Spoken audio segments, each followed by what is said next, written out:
Okay, y'all. So now we're ready to do part 3. And let's see where we get to. But so that was one. We talked about one prophecy that he had me do at such a time as this, Esther 4:14. Let's see what else. Whom else got the pleasure of hearing from God through me during my fast last week?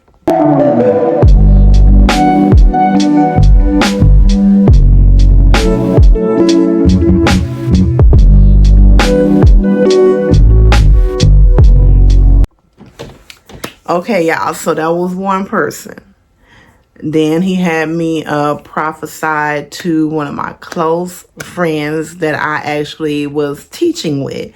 And we actually was teachers that was selected for virtual learning through our company that we worked for during COVID.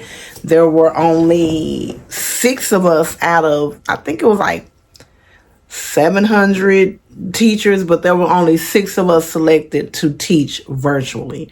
And she was one that was selected. I was a preschool teacher. She was a toddler teacher. And she was selected also. And woman of God, her husband is a pastor. And he had me prophesy not just to her, but also used me to prophesy to her and her husband. So he wasn't on the phone when I did it, but the message was definitely for the family. That happened, and it was so powerful, and it was like confirmation after confirmation after confirmation. They got a lot of confirmation from me. Like, so he was just using me with so many people. He also used me for my daughter. He also used me for my spouse. And what I'm going to say about this, y'all, when people prophesy to you, it's of course your choice if you choose to walk in the direction that God is telling you to walk in, or if you want to walk outside of that direction and go somewhere else. People that has the gift to prophesy is just the messenger. You can choose not to do it the way that God is telling you to do it. It's called being obedient. God is giving you the message to tell you, this is the way I want you to be in line. This is what I want you to do. You can do it the way that he's telling you to do to maybe stop a lot of chaos in your life, or you can choose not to do it. I just want to throw that out there. And I'm going to go back to one and what I said. My life is totally set up the way it's set up because of God. It has nothing to do with me. I no longer live my life for Camilla. I live my life because I am being before God, for his glory, as a vessel for him. So everything I do is very intentional. Everything that I do. When he had me in the book, when he had me in Proverbs 31 woman, I studied that. I studied to show myself approved that, yes, I can do this. I can be that woman. It showed me that, Camilla, you need to be a little bit more milder. Camilla, you can be a selfish person.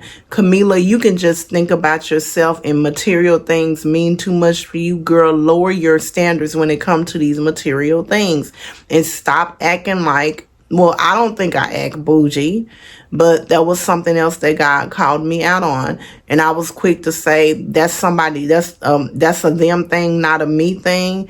And my daughter, I'm going to say my goddaughter, my oldest one, Renee, she's actually the person that called me out, and she was scared. And I did a video about it because the stuff that she was saying when I was in Proverbs 31, he used her like no other. And now since he's taken me out of Proverbs 31, we was literally talking at least once a week or twice a week because he was calling me out on stuff through her. But since I think like last week, maybe last week, I hadn't talked to her all last week, and I haven't talked to her so far this week. But when I was there, almost 2-3 times a week, we were talking. when I was in that moment, because God had her calling me out on a lot of things when it came to me and where he had me at. And just look at you. Look at Camila. Focus on Camila. This is how I want you to be. Proverbs 31 woman, and I kept saying this on my videos, you don't have to just be a wife. How are you looking to yourself? How are you looking to God? How are you representing him? Also, and I'm going to talk about this too, Proverbs 31 woman is not a woman, y'all. This is literally Proverbs 31, and I'm gonna dive deeper into this at a later time, is a mother telling her son the type of woman that he should look for. Her qualities, what she should look like. That's what Proverbs 31 woman is about. The woman does not exist, y'all. So it ain't no perfect person, but it's just showing you, the woman, how to align yourself. And it's showing the man, this is what you should look for. And in order for you to get her and be accepting of it, you have to also look a certain way. Because, baby, a Proverbs 31 woman ain't playing with you. And that's what I have realized. She's just doing it in a delicate, soft way. But she ain't playing with you. Like God even told me to let that man know you in Proverbs 31. Let him know. Now it's up to him what he does with that information. But let him know you're there. And at first I was like, I don't wanna. And anybody who watches my channel knows because I don't share like that with him about my journey. I read the Bible. I do all of these things. I do those things. But God told me to read this. Like, he knows I had a gift for prophesying. He knows most of the gifts that I carry, I think. But he knows prophesying. He knows I have healing hands because he's witnessed these things, or people have came back and said stuff to him about it. So, but I'm reading a book of, I've never done that. I'm just sitting and reading my Bible. Right. So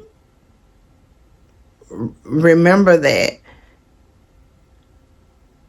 we all have free will. But if you chosen, I'm going to say this, by God, we'll dive deeper into this, and you choose not to order your steps, the struggle gonna be real, realer than what you think your life is. You think the struggle be real when you walk in the way that you're supposed to walk. When you ain't, it's gonna be real, especially once you know for sure that that's what you're supposed to be doing, and you still want to play those games. Okay. Play if you want to. But he had me prophesied to so many people. That's what I was saying during that time. And the book of Sarah is what we were talking about. The story of Sarah. I said the Sarah, y'all. And y'all know we don't edit nothing over here unless we just doing our regular content. But when God uses us, we say it exactly the way. We make mistakes to let you know that mistakes can be made on your journey. We are not perfect, baby. Camila still eat people up and spit them out. And then I just say, that was not of God. Camila, what did you just do? Y'all, I'm so proud of myself because I don't do it as much. I don't. And a lot of people be thinking that I'm still that person and want to say that, no, you took me the wrong way. And God has told me that, no, you did right. That was a them thing, not a you thing.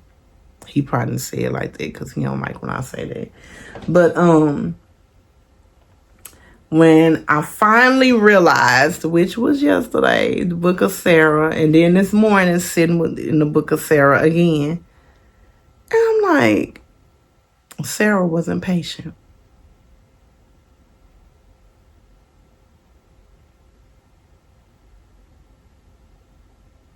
Sarah wanted things done the way that she wanted them done. Like, did she really just tell this man to send his child off that she had? Okay, we're going to stop right here and we're going to do a part 4. Because I got to go here with Sarah's story, y'all. We're going to do a part 4.